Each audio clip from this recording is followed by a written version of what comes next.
और माल्टा fashion week में जब आप चले थे, जब वो कैटवॉक की थी आपने, तब जी। घर वालों का क्या रिएक्शन था? वो तो बस ऐसे बोलते हैं कि आप जो भी करो ना अच्छा ही करो, नाम कुछ खराब ना हो बस। कभी ये सोचा था कि आप रील्स बनाते बनाते इंडियन कल्चर की ब्रांड एम्बेसडर बन जाएंगे? नहीं, मेरी माँ ने मुझे बहुत ही अच्छे संस्कार दिए, तो ये है ना, मैं और भी किसी को दूं इस तरीके से। आप जब माल्टा में इस वेशभूषा में निकलती थी, लहंगा लुंगी पहनकर निकलती थी, तो सबसे ज्यादा सवाल क्या पूछते कि थे? आप कौन सी कंट्री से। कुछ लोगों को पता भी होता है, जिनको नहीं पता होता है मैं आई एम फ्रॉम इंडिया। नमस्कार दोस्तों, मैं हूं दीपांशु कसेरा और बिग ब्रिलियंट स्पेशल पॉडकास्ट में आपका स्वागत है, जहां हम बात करते हैं ट्रेडिशन, कल्चर और वायरल पर्सनैलिटीज की। और आज जो गेस्ट हमारे साथ मौजूद है, वो राजस्थान के एक छोटे से गांव से निकलकर यूरोप की वायरल पर्सनैलिटी बनी हुई है, जिन्होंने अपनी रूट्स को कभी नहीं भूला और पूरे देश, पूरी दुनिया में राजस्थानी कल्चर को प्रमोट किया। Please welcome the one and only viral काकी निर्मा मीणा जी। राम राम जी आप सभी। नमस्कार निर्मा मीणा जी। आपको सब लोग धोली नाम से जानते हैं, जी। लेकिन आपका असली नाम निर्मा मीणा है। धोली मीणा के पीछे की कहानी क्या है? वैसे मेरा नाम है ना धोली मीणा ही है। अच्छा। हाँ जी, और निर्मा मेरा नाम पड़ा था, वो एडमिशन करवाया था मम्मी पापा ने अच्छा अच्छा। तब। वैसे मेरा नाम धोली ही है। धोली राजस्थान में कोई गोरा ज्यादा होता है, वाइट ज्यादा होता है, बिल्कुल उसके बिल्कुल लिए? हाँ। जब मैं पैदा हुई थी तो हम दो तीन बहनें हैं, तो मैं तीसरे नंबर की थी। चार एक और है, चार बहनें, हम जी। तीसरे नंबर की मैं थी। तो जब मैं हुई तो बहनों ने, बुआजियों ने, सभी ने बोला कि ये बहुत ही ज्यादा गोरी है। गोरी है, तो इसका नाम भाभी, इसका नाम मैंने धोली रख दो। तो धोली रखा, फिर बाद में बस वैसे ही फिर नाम, मेरा नाम पड़ा हुआ है।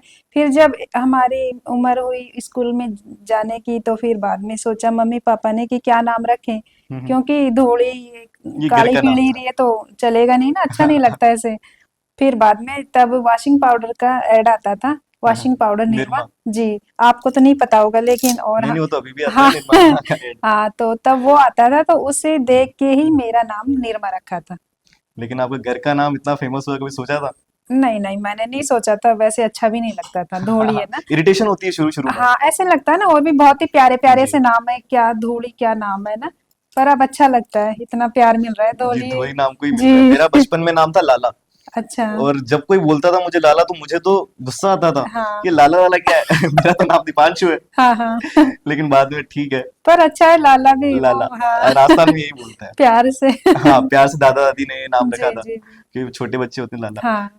आप जब माल्टा में इस वेशभूषा में निकलती थी, लहंगा लुंगी पहनकर निकलती थी, जी। तब लोग आपसे ज्यादा, सबसे ज्यादा सवाल क्या पूछते थे? सबसे ज्यादा देखो, सबसे पहले तो यही कि आप कौन सी कंट्री से, वेर आर यू फ्रॉम। तो कुछ लोगों को पता भी होता है, जिनको नहीं पता होता है मैं मन की आई एम फ्रॉम इंडिया। तो इंडिया के बारे में, फिर इंडिया भी इतना बड़ा है कि कौन से विच स्टेट तुम की, राजस्थान, मैं राजस्थान के बारे में। ओके। जो लोग हमारे राजस्थान में घूम के गए हैं, उन्हें ऑलरेडी ही पता है, तो वो पहले वो देख के ही बता देगी कि ये उधर की है ना। तो राजस्थान वो की है। हाँ, राजस्थान की है। तो बहुत से विदेशी जब घूमने आते हैं तो उन्हें वो देख के जाते हैं कि ये इधर का है। तो कुछ लोगों को बताना पड़ता है, कुछ लोगों को अच्छा भी लगता है देख के। तो मुझे फिर वो जब उनको अच्छा लगता है तो मुझे और भी अच्छा लगता है फिर। कभी ऐसा हुआ किसी ने बोला हो कि can I try this dress, या फिर कि आपका डांस देख के बोला हो कि मुझे भी सिखाओ? नहीं, जैसे मेरे डांस की भी बोलते हैं, और ड्रेस के लिए सबसे ज्यादा बोलते हैं कि कहाँ पे मिलती है। बहुत लोगों ने बोला है जी। कि कहाँ पे मिलती है, हमें भी लेना है। तो फिर हम वहाँ पे, माल्टा एक छोटा सा देश है, वहाँ पे हमारे जो इंडियन कपड़े हैं वो नहीं मिलते। तो उन्हें यही बताना पड़ते हैं कि ये यहाँ पे नहीं मिलेगा, but I have so money dress, तो अगर आपको लेना है बट नॉट न्यू, तो मेरे पास है। तो किसी को पसंद आए तो ले लेते हैं, जी। या फिर किसी को पहन के फोटो शूट करवानी है। और एक महिला तो ऐसी थी जिन्होंने उनकी शादी में मेरे से ड्रेस ली थी, तो उसे बहुत पसंद था, हमारा इधर का कल्चर हो गया, फिर राजस्थानी ड्रेसेस हो गई, तो उसने मेरे से ली थी और फिर मेरे को इनवाइट भी किया था। तो मैं खुद जाके उसको दुल्हन की तरह तैयार किया हमने। अच्छा, उन्होंने उनके कल्चर से शादी की, लेकिन आप इंडियन ड्रेस पहन के, हाँ लहंगा लुंगी पहनकर हाँ शादी की जी। उन्होंने? और हाँ, और जो भी मेहंदी की रस्म थी वो भी हम सभी एक इंडियन लड़कियां ही थे वहाँ पे। जी। और भी थी, अलग अलग कंट्रियों की थी, पर उनको अच्छा लगा तभी उन्होंने ये। ये नया लगा कि हाँ। हल्दी मेहंदी, महिला जी जी संगीत। जी जी जी। और लोगों को वहां पे डांस सिखाया आपने बस, या फिर बस दिखाया अपना नहीं नहीं, डांस? मैंने दिखाया भी और सिखाया भी। जी कैसा लगता है उनको ये डांस? अच्छा लगा उनको, पर इंग्लिश उन्हें हिंदी नहीं आती, हाँ हाँ। तो ये तो है ही कि हिंदी नहीं आएगी, पर फिर भी मैंने इस तरीके से इजी इजी स्टेप होते हैं जो हमारे राजस्थानी सॉन्ग बहुत ही है ऐसे, तो जी। मैंने उन इस ऐसा ही कि स्टेप भी इजी रहेंगे और उनको मतलब ज्यादा हार्ड भी नहीं लगे, तो सिखाया है। और आपको अगर आप वीडियो भी देखना चाहो तो देख सकते हो, मेरी बेटी भी थी उसके साथ में डांस कर अच्छा रही थी ना, हाँ, तो दोनों वो एक जैसी ही थी, दोनों को सिखाना पड़ा। अच्छा। और इन्फ्लुएंसर बनने के लिए आपको किसने इंस्पायर किया? मेरे को जब शुरू-शुरू में मैं खुद भी इतना नहीं चलाती थी, है ना? जी। ये जो फ़ेसबुक हो गया, एक्टिव थी काफ़ी सालों से, पर इस तरीके से नहीं कि पब्लिक नहीं था, प्राइवेट था अपना। फिर बाद में जब मेरे को मेरा वीडियो वायरल हुआ और लोगों को अच्छा लगा, फिर मेरे भाई ने, आपके जैसे ही है, मेरे भी भाई है अच्छा। ना, 3 साल पहले, उन्होंने ही मुझे बोला कि दीदी ऐसे-ऐसे, मैंने पहले बोला कि मेरा ऐसे वीडियो वायरल हुआ है, फिर मुझे बहुत बुरा लग रहा था क्योंकि हमें हमें ऐसा दिखाना कुछ भी अच्छा नहीं लगता। फिर जी। उसने बोला कि है ना, इतना भी मत डरना, क्योंकि लोग हमारे इंडिया में तो वायरल होने के लिए लोग क्या-क्या करते हैं। जी। मैंने कि मुझे नहीं पता क्या-क्या करते हैं, पर उसने बोला कि नहीं, मर भी जाते हैं कुछ लोग क्या-क्या करते हैं, और तेरे वीडियो में तो कुछ भी गलत नहीं है। जी। फिर मुझे थोड़ा अच्छा लगा और उसने फिर मेरे को ऐसे बोला, अगर तुझे वीडियो बनाने हैं तो अच्छे ही मतलब खुद को अच्छे से रिप्रेजेंट करना है। जैसे हैं वैसे रिप्रेजेंट करना हाँ, राजस्थानी कल्चर हाँ, को। वो नहीं कि उन्होंने बोला कि अच्छे मतलब ये नहीं और लड़कियां कर रही है वैसे आपको करना है जी, राजस्थानी उसी में। तो मेरे भाइयों का 2 भाई हैं छोटे, तो उन्होंने बहुत मुझे सपोर्ट किया था। जी, अक्सर ये देखा जाता है कि इंडियंस लोग जो वहां पर जाते हैं, बाहर के देश में जाते हैं, वहां के कल्चर को अडॉप्ट करने की कोशिश करते हैं। जी। कभी आप में ख्याल आया मे दिमाग में? मेरे में भी देखो, अब सभी जाते हैं, सभी के होता है कि हमें भी वहाँ का खान-पीन हो गया या फिर पहनावा हो गया। तो मैंने भी शुरू-शुरू में वो ही अपनाने की कोशिश की, अपनाया भी था। फिर जब मैं खुद अपनी हमारी पोशाक में जाती थी तो अच्छा लगता था उन्हें। जब उन्हें अच्छा लगता था फिर हमें और भी हिम्मत आती है जी। कि जब हमारा ही लोग इतना पसंद करते हैं, क्यों ना हम हमारा ही पोशाक, हमारे जो पहनावा है उसे ही हम रिप्रेजेंट करें, इसे ही आगे लेके आए। तब से बस, और मुझे है ना पहनने में कोई शर्म नहीं है, मैं अमेरिका में भी पहनती थी, अफ्रीका है वहाँ पे भी पहनती थी। तो फिर बाद में मैंने हमारा ही पहनावा आगे रखा। वो सब कुछ ट्राई करके एट द एंड यही बेस्ट है, जी, जी, राजस्थानी कल्चर हमारा बेस्ट है। जी। जब आप माल्टा फैशन वीक में जब वॉक करने गए थे, तब बैकस्टेज दिमाग में क्या चल रहा था आपके? यही कि मैंने कभी सोचा नहीं था ऐसे, क्योंकि वो बहुत ही बड़ा एक प्लेटफ़ॉर्म होता है वहाँ पे जाना, जी। हमने कभी सोचा नहीं है, तो बस यही कि एक सपना जैसा लगता है। कभी ये सोचा था कि आप रील्स बनाते बनाते इंडियन कल्चर की ब्रांड एम्बेसडर बन जाएंगी? नहीं, ये तो मैंने कभी नहीं सोचा, पर हाँ, ये मेरे मन में हमेशा रहता था कि मेरी माँ ने मुझे बहुत ही अच्छे संस्कार दिए हैं। तो ये है ना, मैं और भी किसी को दूँ इस तरीके से। इस पे प्राउड होता है। हाँ, और मुझे ही नहीं, हम है ना 6 बहन-भाई हैं, 4 मेरी बहनें हैं, 2 भाई हैं। हम 6 बहन-भाइयों को मेरे जैसे ही संस्कार हैं। पर ये है कि मैं आज सोशल मीडिया पे हूँ, वो सोशल मीडिया पे हाँ, नहीं है वो बस। नहीं है। जी, बिल्कुल। और मुझे मेरी माँ पे प्राउड है, जिन्होंने मम्मी-पापा पे, जिन्होंने हमें इतने अच्छे संस्कार दिए, और मैं चाहूँगी कि मैं कभी भी जन्म लूँ तो मेरी माँ वही बने। बहुत बहुत बढ़िया बात है। वहाँ के लोगों को आपने दाल बाटी भी खिलाई? जी, बहुत ही खिलाया दाल-बाटी, और बहुत सारे लोगों को घर पे भी बुलाया, जी। किसी के कभी घर पे भी बना के लेके गई, और अभी जैसे इस साल हमने राजस्थान दिवस भी मनाया था। जी।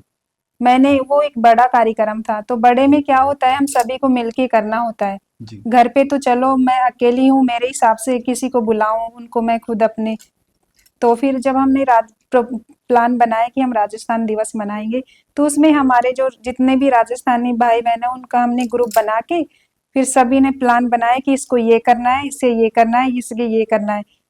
और जो हमारा जो संस्कृति कार्यक्रम था वो मैंने देखा, वो मुझे हैंडल करना था कि किसको क्या करना है, जी। इस सॉन्ग पे कौन डांस करेगा, इस पे क्या करेगी, तो वो मैंने संभाला और बहुत ही अच्छा हमारा वो प्रोग्राम रहा। मतलब जितना सोचा था ना उससे भी बहुत बेस्ट गया। वहाँ के लोगों को भी पसंद आया। बहुत पसंद आया उन्होंने, कि हमें कभी देखा ही नहीं यहाँ पे ऐसा। एक तो हमारा खाना हो गया, वो जी। पूरा राजस्थानी था, और रही बात स्टेज पे जाके डांस करना, डांस घूमर हो गया, और जी। वेलकम में मैंने ही किया था उसमें, केसरिया बालम आओ पधारो पधारो म्यारे मारे धार देश जी, उसमें मैंने किया। फिर मैंने घूमर में दो और थी, तो हम तीनों ने एक ग्रुप बना के घूमर डांस किया। फिर और भी लड़कियों को मैंने जैसे एक को सिखाया था, उसे भी उसने किया, और दो तीन और थी, उन्होंने भी डांस किया अलग अलग सॉन्ग पे, सारे राजस्थानी थे। फिर हमने लास्ट में फैशन वो कैट वॉक भी किया था, जी जिसमें हमने सभी ने राजस्थानी ड्रेसें पहनी थी, वहां पे मिलती नहीं है, जी तो जी, जो मेरे पास थी हमने उसी सबको में, पहना के हाँ हमने उसी में किया। दाल बाटी खानी सिखाई उनको, कैसे चूर के खाते हैं। हाँ सब कुछ है, वो तो देखते हैं ना कि ये क्या है, कैसे हाँ हाँ। बनती है, तो बिल्कुल सिखाया बताया उनको, और बहुत ही पसंद भी आया सभी को। 12 साल पहले जब आप इंडिया के बाहर गए थे तो जी आपको बिल्कुल इंग्लिश आती नहीं थी, अब आप फर्राटेदार इंग्लिश बोलती है। जी। लेकिन मैं वो कहानी जानना चाहूंगा, जब पहली बार इंटरेक्शन हुआ था, किसी फॉरेनर से बात करनी पड़ी थी, तब क्या हुआ था। शुरू शुरू में तो मैं भी बाहर नहीं जाती थी, जी और बच्चे भी छोटे थे, और अफ्रीका गए थे तब। अफ्रीका एक ऐसा देश है कि थोड़ा मन में शुरू में ही जाते हैं, मन में डर होता है ना कि अफ्रीकन लोग कैसे होंगे, वैसा ही था। तो जब इंग्लिश ना आए, बच्चे भी छोटे, तो मैं अकेली बाहर नहीं जाती थी, किसी मेरे फ्रेंड हो गए या फिर इनके साथ ही जाते थे हम। जब फिर बाद में वहां से हम 3.5 साल बाद में फिर यूएस गए, यूएस देखा वहां पे कैसा है वहां का रहन सहन। और वहां पे भी जब मैं शुरू में, मेरे बच्चे थोड़े बड़े हो गए, बच्चों को मैं स्कूल बस स्टॉप पे छोड़ने गई, तो वहां जब मैंने देखा कि वहाँ वहाँ बहुत ही अच्छी सेफ्टी है, एक तो महिलाओं के लिए जी। और बच्चों के लिए भी। तो मेरे को इंग्लिश इस तरीके से आई थी, बच्चे बड़े हुए स्कूल गए, उन्होंने जब बोलना शुरू किया, तब उनसे मैंने सीखा। बच्चों से सीखी आपने। हाँ, तो अब क्या है, तब मैं अकेली नहीं जा पाती थी, अब अकेली भी जा सकती हूँ, कुछ भी खरीद खरीद लो, और बच्चों के साथ भी जा सकती हूँ। तो इतना मुश्किल नहीं है, शुरू में मुश्किल था, क्योंकि बाहर तो आ गए, हमारी आदत होती है कि ये भी पूछ लें, इसके भी हाव भाव भाव बढ़ा, सभी हमारी इंडियंस की यही आदत होती है ना, कुछ कम कर हाँ दो, हाँ। ये तो पहले आता नहीं था इतना, अब हम खुद कर लेते हैं। और माल्टा फैशन वीक में जब आप चले थे, जब वो कैटवॉक की थी आपने, तब जी। घर वालों का क्या रिएक्शन था। घर वालों का देखो, मेरे घर वाले, मैं खुद भी ऐसी ही हूँ, मतलब सिंपल सी, ना कोई जी बड़ा चढ़ा के बोलना, मेरे घर वाले भी ऐसे ही है। वो तो बस ऐसे बोलते हैं कि आप जो भी करो ना, अच्छा ही करो, हमारा मतलब नाम कुछ खराब ना हो बस। और खुशी होती है, सभी को खुशी होती है कि आज उनकी बेटी इस तरीके से मोबाइल में आ रही है, टीवियों में आ रही है, बस और इनको क्या चाहिए। अभी इतने टाइम बाद आप जैसे यहाँ पर वापस से आए, दौसा में आए, गांव पे इंडिया में वापस आए, जी। गांव वालों का क्या रिएक्शन था। गांव वालों का सभी का आशीर्वाद मिल रहा है। माल्टा में रह के राजस्थान की कौन सी चीज आपने सबसे ज्यादा मिस की। मैंने खेतों की, जैसे हमारे एक सबसे ज्यादा तो हमारे पड़ोसी। वो हाँ। गॉसिप कर सकते हैं अच्छे से। हाँ, पड़ोसी पड़ोसी समझ लो, फ्रेंड जी। हो गए हाँ हमारे, हाँ। बराबर के दोस्त हो गए, जी। ये। मतलब यहाँ के दोस्तों की, अपने सब बचपन के दोस्तों की, हाँ, सबकी याद है। सबकी याद आती है, हम कहीं भी चले जाएं, पर हमारे दिल में तो वही चीज वही रहते हैं। मतलब आपने 7 समंदर जाके, मतलब हर देश में जाके, बस एट ऐसे द एंड समझ यही लो सीखा मैंने है। सारी मिस की है, तभी तो आज ये जो मैं दिखा रही हूँ, ये इसी वजह से तो दिखा रही हूँ ना। जी हमारा पहनावा हो गया, भाषा होगी अपनी, भाषा में मैं अपने वीडियो भी बनाती हूँ कभी जी। कभी अपनी राजस्थान भाषा में। और हमारा खाना हो गया, ये हम क्यों करते हैं, जब हम हमारे उधर का याद करते हैं उनको, तभी तो हम रिप्रेजेंट करते हैं। अगर हमें शर्म आती बोलने की, तो आज मैं ये सब करती क्या। बिल्कुल नहीं। हाँ, तो पूरा अपने देश की सभी को मिस करते हैं। आज की जो यंग जनरेशन है, उनको आप कुछ देना चाहेंगी मैसेज। जो हमारे युवा हैं, और सोशल मीडिया हो गए, या फिर जो नहीं चलाते हैं वो भी, तो सभी को है ना, स्पेशली लड़कियों को, आप अपने आप को सोशल मीडिया से इस तरीके से रखो कि, कल्चर को ध्यान में हाँ, रखें। कल्चर को भी रखो, और अपने मर्यादा। मर्यादा में रह के ही वीडियो बनाओ। कुछ ऐसे सोशल मीडिया वाली लाइफ में आपने कुछ चैलेंजेस फेस किए वहां पर रह के, माल्टा में कुछ ऐसे इंडियंस को फेस कुछ करना पड़ता है चैलेंजेस जैसा। नहीं, छोटे मोटे तो आते ही रहते हैं मतलब जी। लोग कुछ हेट करते हैं वहां पे इंडियन कुछ कल्चर के कुछ कुछ। लोग तो करते हैं। जी। हाँ, जैसे यहाँ पे भी कुछ ऐसे ही होते हैं, जी हाँ, तो वो मतलब एक दो वैसे सब परसेंट लोग सभी जगह पे होते हैं, कुछ करते हैं, किसी को पसंद नहीं आता, किसी को अच्छा लगता है, तो उनको इग्नोर करना चाहिए और आगे बढ़ते रहना चाहिए। बहुत बढ़िया, बहुत बढ़िया लगा आपसे बात करके धोली मीना जी। आप इंडियंस को, इंडियन कल्चर को जिस तरह से रिप्रेजेंट कर रही है, हमारे लिए, हमारी तरफ से आपको सलाम है। और आपने सिखा दिया है हमको कि अपनी रूट्स को अगर हम ध्यान में रखें, जी अपने कल्चर को अगर हम आगे बढ़ाएं तो और मेहनत करते रहें तो कुछ भी नामुमकिन नहीं है। बहुत बहुत धन्यवाद आपका, आपके टाइम के लिए, आपकी एक्सपर्टीज के लिए। हम जल्द धन्यवाद। ही लौटेंगे ऐसे ही एक पॉडकास्ट के साथ, तब तक के लिए नमस्कार।